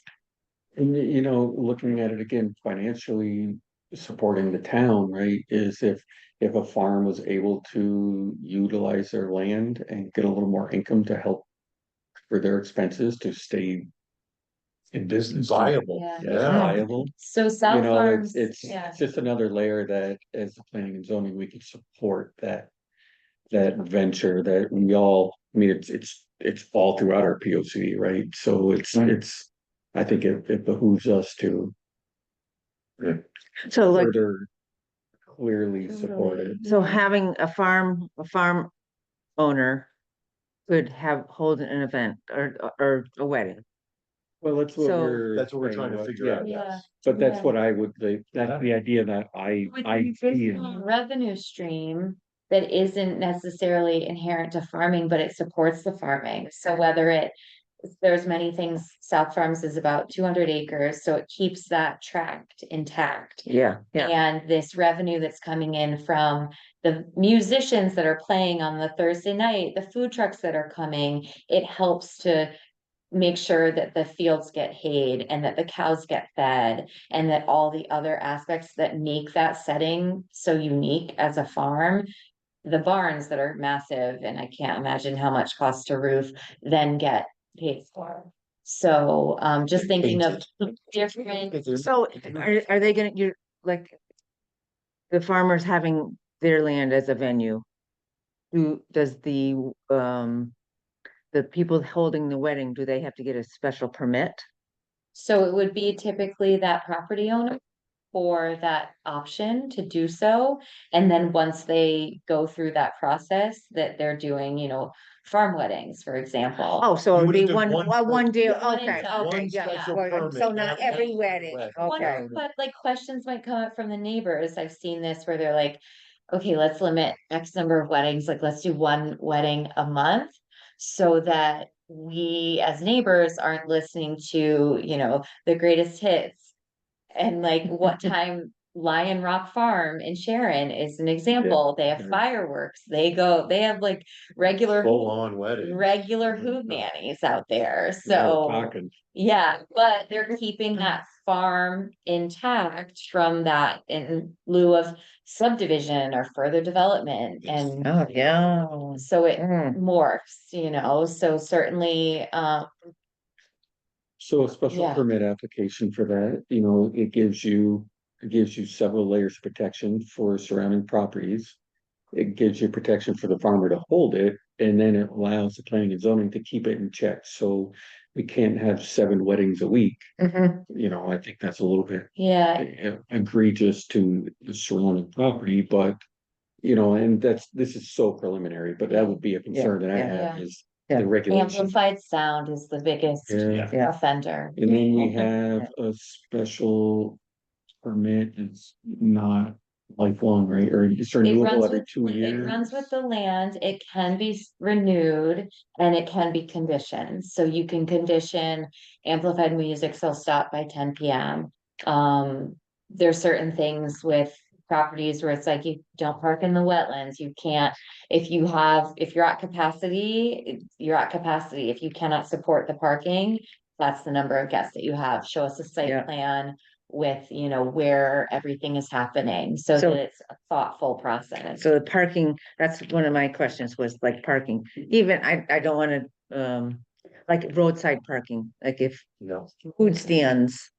nope, it has to be off road. Yeah, yes, and that's a local and state thing, so, yeah, just for safety. But I think Okay. this is a phenomenal direction for our Right. community to take and for our commission to do. Seems like Fantastic.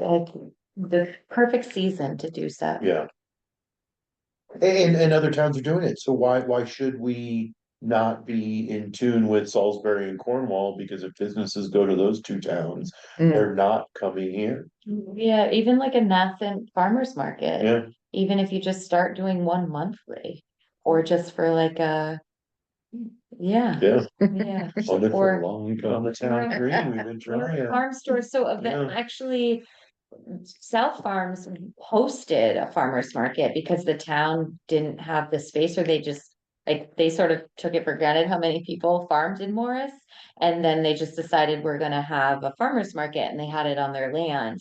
And then that grew into what is now South Farms with all the events and the food trucks, because it just kept And Oh, pasture okay, all right, now I understand, now I'm there. is where all the food trucks parked, so that's the commercial adjacent property, then that grew, so it was sort of this organic thing, but they kept running against expansion and not having the permits and sort of it being this, it just ebbed and flowed. So for us to sort of get ahead and support rather than be like, our regs don't say that. So I think we had healthy discussion. Thank you all. I say we move along to the next to meet our curfew. So village business zone expansion, GIS mapping, we kind of, everybody knows we're sort of absolute hard kind of standing still until we know. And then I don't think there's any discussion even about adding it into the budget, but Stephen. I want to move forward with that. I think it's very important for us to get an estimate of what the GIS mapping will be, what it will cost. I want to make a presentation to the Board of Finance about it. I think that this is something that we can't let slide.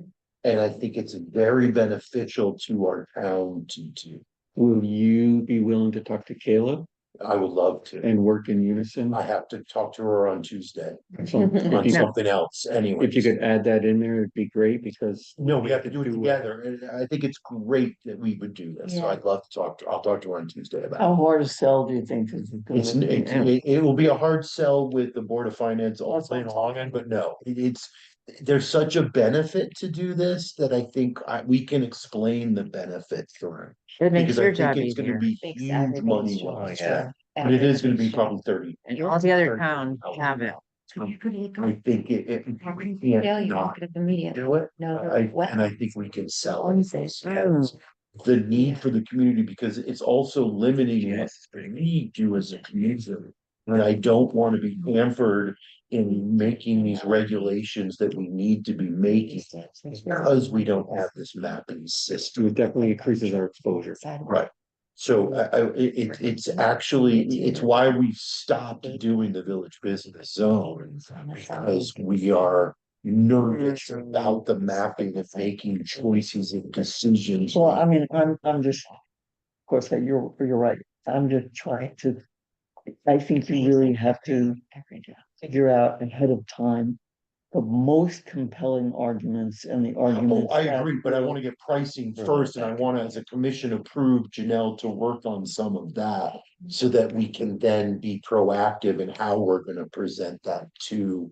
Okay, so now run by me what your plan is before you go to BOF. Oh, yeah, this is just the beginning. I just want to get some numbers and start the process. Yes, And we are not there Piper, yet. just to root what Kayla has much experience in GIS. She brought it to the town when she was hired. Right.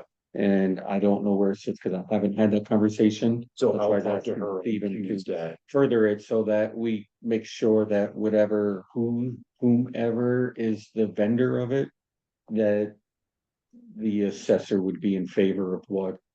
Because it is both of us. It's the assessor and us combined. So that, So be both departments going to the Board of Okay, Finance. so for that It's makes not it better. Just us, yes. That was my goal, was to make it. good, improvement. that will make it better, that it's not just you. Because you've been begging for money for a When while it's, now. Stephen, whenever it's helpful, I've worked with Kayla to digitize maps in Salisbury and I work in a bunch of towns that have various vendors. So to connect with the vendor, to get quotes, let me know, I more than will, happy. 100%. There's some vendors that are preferred and there's some that are less, so. Yeah, I just want to get some general ideas of what we're looking at, so I know Yeah. how to present. But it. it- That was, no, that was what was mentioned when we were talking about it. 3 meetings Probably ago. parcel dependent, number of parcels. But I think that that's what they were estimating. It was $35,000 in some of the other towns that have done it. Yeah. No, it wasn't just a guess. It was what I remember hearing. We're in the general range of 30 to 40. I think one town is 33. Anyways, thank you. Thank you.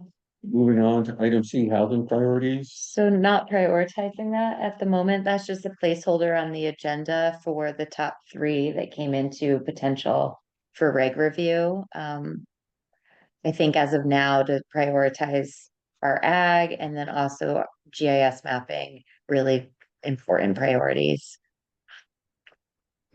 My one question is, do we have anything on the multifamily that we should address in our village center that would help with regs or not regs? That was the one thing I don't want to miss out on if it's helpful for development within our community. I don't want to lag a year or two on that. Yeah, it's such a good question. Having not prepared that for this evening, just off the top of my head, I know Falls Village is one of the few towns that allows for duplexes, which is really fascinating and great. Because it adds an alternative housing type just in the center village, which isn't always achievable because of our lack of septic and well, it's public. So I think sticking with that because of our limited infrastructure, Oh, has, Sure, people, if they wanna engineer it, or if they have the room, they certainly maybe, can. maybe we wanna start going down a little bit of creation of Sure.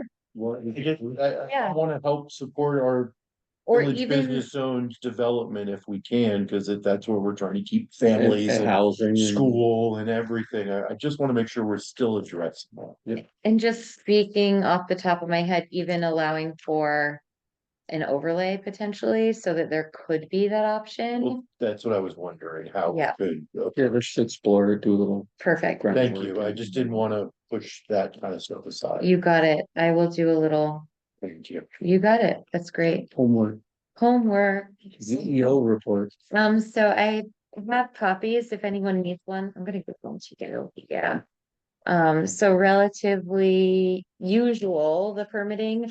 I've been reaching out with our health district, Julie, and she's gotten to scan and send me the approvals, which is really helpful because that's a precursor to zoning approval. So that's been really helpful. I've gotten some inquiries from our new cafe. They're hoping to open, working on signage. And a lot of the inquiries this month came from River Road Homes and figuring out how to best proceed with their site plan and their renewal and next steps. That took a significant amount of time. New property owner on 135 Canaan Mountain has some very interesting encumbrances written into their deed, less so for me to approve as the EO, but certainly we entertained a conversation around lot line modifications. Really delightful property owner. Bob Buick came in and was just informing me about some future wishes with the property. Otherwise, the home business application is now online. So we did have two applicants comply, which is great to see. We did, yeah, we tailored that for them. And eventually what I would love to do with this information is to somehow develop a home business guide for Falls Village. Because there's more home businesses out there than all of us are aware of. And then permitting fees, I double checked. That's more of a note for all of us. The Board of Selectmen, I believe we were discussing raising the fees and that's gone through. So now our website accurately reflects our fees. So just making sure wherever I catch things that are inconsistent, I try to grab them.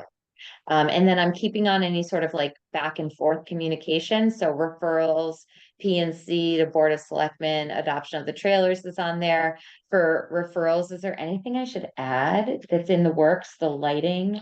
Maybe put the lighting. in, Okay. Just to keep it on. And then I'm gonna also add not only dark skies to BOS, but I'm gonna add for next time so that we have a little placeholder assessor and P and Z GIS. Yeah, perfect. So that we kind of, this is my Yeah, placeholder so that we can always remember Yeah. that we're talking about it. Excellent. So I'll leave that on there. And then public ads, not publishing, but I will publish for the site plan approval that took place this evening.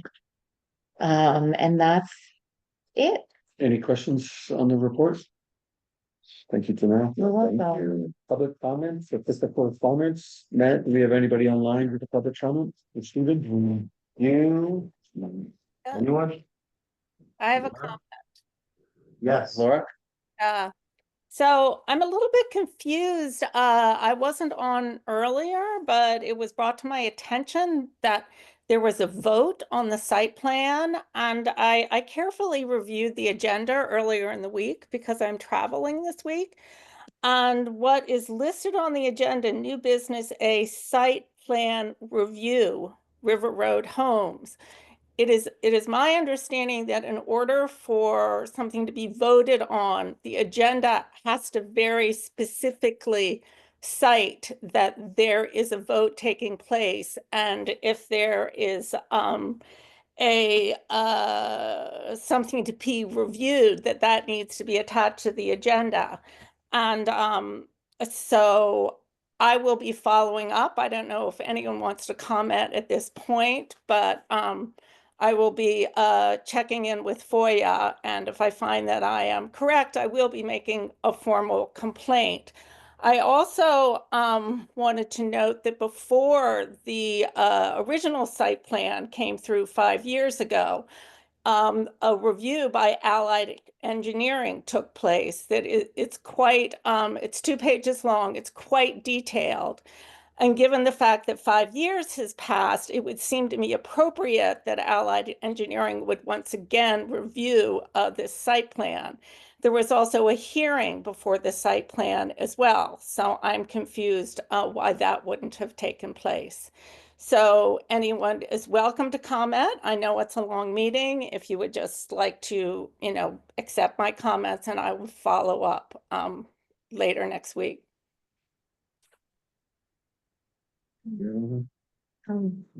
We'll accept your comment, Laura, and you follow up and we'll deal with how that outcome looks. Okay. This is good. I'd like to also say I'm a little bit terrified that there seems to be a no funding available for a possible lawsuit. I just assumed that there was insurance for that. And I will also add, I'm very excited to hear that the town is going to be looking into GIS. I think that's absolutely crucial. So thank you. Thanks, Laura. Thanks, Laura. Laura. Anything further? Coulter? Yeah, hi. Congratulations, it's taken 5 years to get this site plan approved. Unfortunately, the applicants are out of the room. I'm sure they're happy. The conditions that Ms. Wernz offered at the last meeting, I'm curious what happens. Well, I would just ask a general question. What happens now? And I would like to ask one more question. You approved a site plan. I have no idea how many units, how many bedrooms. That was not even mentioned. No information was shared except some drawings, and you looked at the drawings and et cetera, et cetera. But short of a hearing and sort of a presentation, nobody knows anything, and the public doesn't either. And so could somebody tell me how many bedrooms there are? Or am I out of line asking those sorts of questions? I am a neighbor. You're not who will be heavily impacted. Understood, Coulter. You are not out of line. We welcome all questions and comments and concerns. Yep. The information is all in town hall. There's been no change. The reason that there's not a public hearing the way there was in 2020, the way that, that whole process is that this in essence was a renewal of an existing application, which unfortunately the applicant let void without renewing it timely. So there was not a request by the planning and zoning to hold a public hearing. We didn't, apparently nobody felt the need on this commission, myself included, to hold a public hearing, as if there was substantial changes, significant changes, perhaps a bunch of minor changes, it could have persuaded me to look at it differently, but that is not the case. I think you had another question, comment in there. This was approved based on an incentive housing zone that was put through in 2013 overnight with no public comment, with the neighbor never being notified, et cetera. Let's just not forget that. This incentive housing zone is misplaced and misguided, but we'll just let that slip for a while. I believe the traffic situation is going as well. Excuse me? I'll accept your comment on that as well on behalf of the commission. Yeah, thank you. Also, I have to tell you, the traffic coming down that hill oftentimes up to 50 miles an hour, in a blind corner, I can pretty well guarantee you there's going to be accidents there. I don't know how often, but it's public safety. You know, you can put all the signs up you want, but there's momentum coming down that hill, et cetera, et cetera. I want to tell you, warn you that there will be accidents there, and I don't know who's going to be liable with that. Not to mention the fact that there will be more bodies in town, et cetera. So I assume the town is prepared to assume the cost of more students, more visits by the ambulance, et cetera, et cetera, et cetera. I also want to share one other comment, and I'll make this quick. I believe that now that Housing Trust is approved, I believe that waiting in the wings is Habitat for Humanity. And I'm curious how the balance of that piece of sand pit, former sand pit, how you're going to engineer putting more in there. I'm also curious how long it's going to take to build. And I'm curious why, and you guys approved Saturday work 5 years ago or 4 years ago, that they can hammer away starting Saturday morning, I believe at 7 a.m. Do I have standing to request that they not work Saturday? I know my property values will go down, and I know that P&Z regulations say there shouldn't be any impact on that, but I know that's going to happen. I'm curious about my quality of life. I'm curious about my well water, whether there's going to be septic overflow coming down onto my property, the whole darn thing. You put that many bodies close to me on a sand aquifer, there's no, you know, et cetera. Do I have recourse to raise my hand at a P&Z meeting 5 years from now and go, the place smells bad and my water is contaminated? What happens then?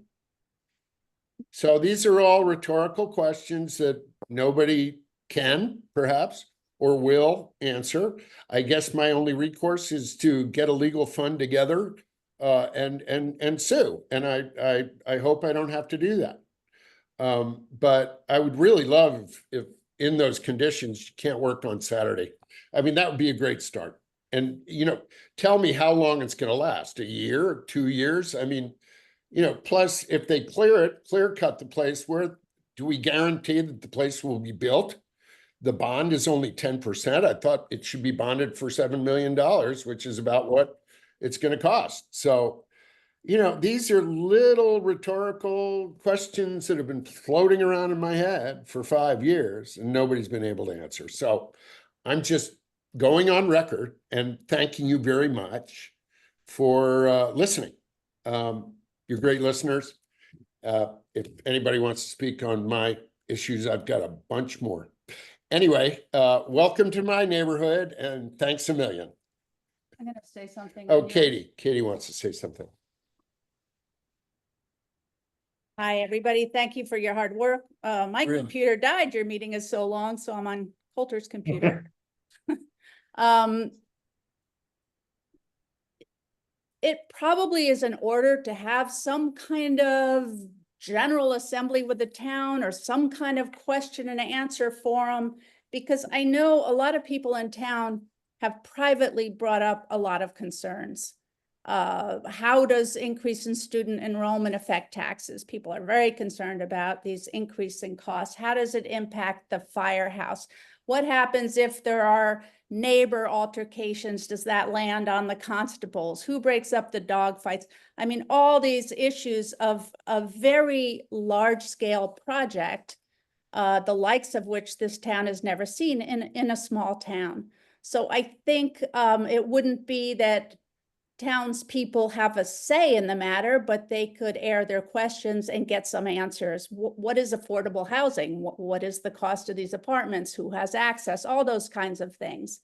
So maybe it's not required, but it might be beneficial to prevent backlash later, because people think this project is not moving forward and they don't even know its location. Most people think it's on Bob's property, which already looks, you know, like an open parcel. This is a fully wooded parcel.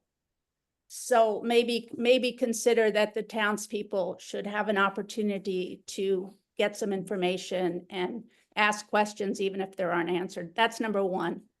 And then number two is the traffic safety issue that was brought up should really be looked into, in my opinion, and the traffic report that was done. Was When I not a read it, certified, was not by a certified traffic person. it did not include a lot of details, including that this road terminates in a track crossing. And people think of River Road as the section that's the dirt road leading to West Cornwall. That's lovely, and people don't drive fast there because it's all rutted. But this portion is the asphalt portion with the blind curve, and it's very narrow. And Bikers. the tourists who really enjoy the recreational economic benefit of this area rent their e-bikes in West Cornwall, and they're all directed along River Road to land in Falls Village to go to the cafe.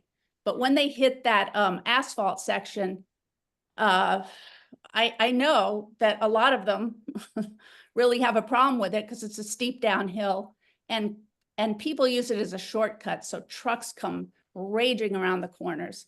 So anyway, all of that to say that having used that road a lot, it is a dangerous section of road, and any egress to River Road homes that's considered should be really looked at from that perspective. It's part of Wild and Scenic. It's now the Western New England Greenway. The Mohawk Trail is on the property. It's view shed from the Appalachian Trail across the river. I could go on and on. Well, it serves our town very well in terms of economic, what's the term, benefit of a, beautiful rural area. Indeed. So thank you. I don't know if there's any response, or if you'll be looking into the traffic issue more thoroughly, and also informing the town and giving people an opportunity to ask their questions about impact on town services and costs and so on. Thank you for your response. I do want to say, Coulter, and Katie, Katie, Katie, thank you for being on the committee. And part of the reason why I came back onto the committee was my concerns over this. I was brought in as a neighbor on most of that 2020 period to pay attention and to be aware as a former commissioner. So your concerns are my concerns as well. I'm very adamant on those, and will be paying very close attention to many of those concerns. So thank you for mentioning them to voice how you feel in the community, because we do represent not just our decisions and our feelings, but we do represent yours as well. And this is Greg, Katie and Coulter. Again, we welcome your comments, your questions, your concerns. Whether we have heard them before, there's new members on the commission, or the commission that have not. So it's good to voice them. Just of note, while you make some very salient points, there, under planning and zoning for a site plan approval, unfortunately, we can't go into most of your area concerns. Some, yes, and we will as needed, but most unfortunately don't. It's either it complies with our regulations or it doesn't. And unfortunately, the recourse, as Coulter had stated, and him and I have spoke about many times over the past 5 years or longer, is recourse is through courts, and it's not a ducking of responsibility. That's just unfortunately how the process is structured. Just as I'm Janelle Mullen, just to add one thought to, just provided the financial imperative, of course, the potential for the administering agency, who is yet to be named, to have goodwill towards the residents in this town. So when the Falls Village Housing Trust moves forward with anything, to have a sort of Q&A forum, so that the neighbors and Habitat for Humanity included, provided now it seems like the P&Z is faced with this sort of dual project on close parcels, adjacent parcels, the same parcels, so that there's more information, less that the P and Z has purview over, but more so for the residential peace of mind. Certainly around that administering agency with any concerns around the function of that development, and certainly the synergy of the two developments together.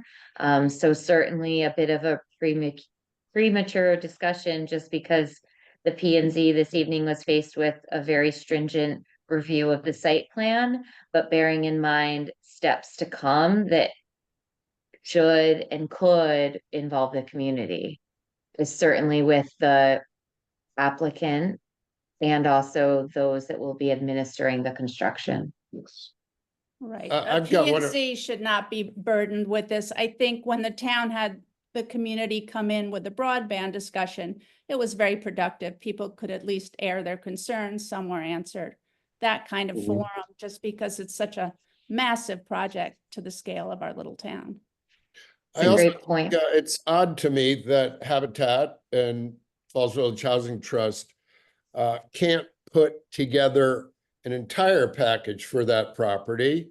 I find it surreal that they're going to sort of pig pile on this little sand pit, etc. It seems misguided. I think the ramifications on the neighborhood, etc., on traffic, on the town, are unforeseen and unimaginable. We will find out. It's very dangerous behavior. I understand your position. They give you a site plan and you got to check the boxes and say they got this, got that, route sheet, the whole thing. But as far as town planning goes, this is doesn't cut it. Good luck. Thanks for doing your jobs and doing them well. Here's Laura. If it's okay, I would just like to say one more thing. I was a little bit confused again to hear Greg say that nothing had really changed, so we didn't need a hearing. I mean, to me, the thing that's hugely changed is this habitat. I think it's really kind of making everyone befuddled about what's going on with them.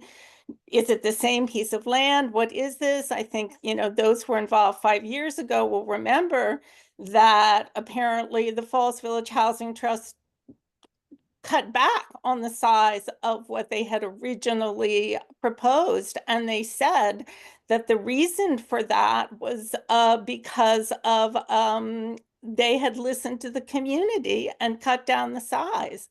And now we have something coming in. And again, the lack of public hearing is upsetting, because the $750,000 that the Falls Village Housing Trust is getting, that is community project funding. And there are a lot of questions about how that federal appropriation landed with the Falls Village Housing Trust. We could have used that for bridges and so many things in our town, and we might not be facing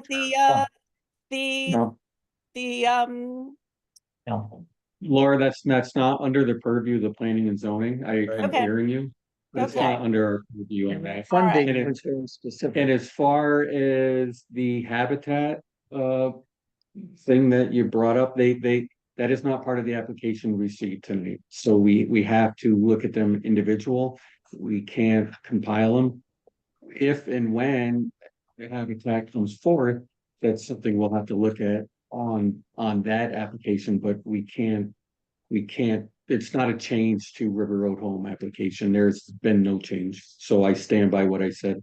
Right, and the money was very specifically for affordable housing. It is not money that was given to the town to do roads, bridges, or anything. It was money specifically for this. I think that Greg has my email. If you could follow up and explain that to me, because it's my understanding it was in a federal appropriation, community project funding that came through Congress. I can provide I do have your documentation email, of Laura, that. but it's one, it wasn't my statement, and two, it's not under my purview to even discuss it. Okay, I cannot discuss the funding. The funding does not fall under planning and zoning. I well, would if suggest anyone maybe would like reaching my out to the email and selectmen. would like me to provide the It's documentation. our I'm Congresswoman happy to Maria do that. Horn. Okay, Oh, That's where yeah. the money was from. I Horn. also realized that the funding is for site prep. So my fear is they're gonna clear cut, bulldozer roads, put in a lot of fill and the whole deal. And then what? Who's gonna hold them accountable if they go in and spend their $750 on site prep and there's no other money to get this going? We've got a hole in the ground on River Road that was a beautiful piece of property, and there's no guarantee that they're gonna get the other $6 million to build the thing. Is that something within the purview of the P and Z or not? I would say no, Coulter, because they would have the right, if they wanted to go in and they did it lawfully, they could clear cut that lot as a private landowner. Or whatever, because they wanted to right now. Well, that'd be a fine how do you do to the I Appalachian understand Trail that. and the I Western understand. Dominion. I understand. Anyway, I you agree with guys, you. you've taken up enough time answering public comments, and thank you very much. thank you. We're happy to do so. Thank you. Thank you. Thank you. Motion to adjourn? Yeah. So moved. So moved. A second, all in favor? Aye. Speaking At second, eight, speaking of bears.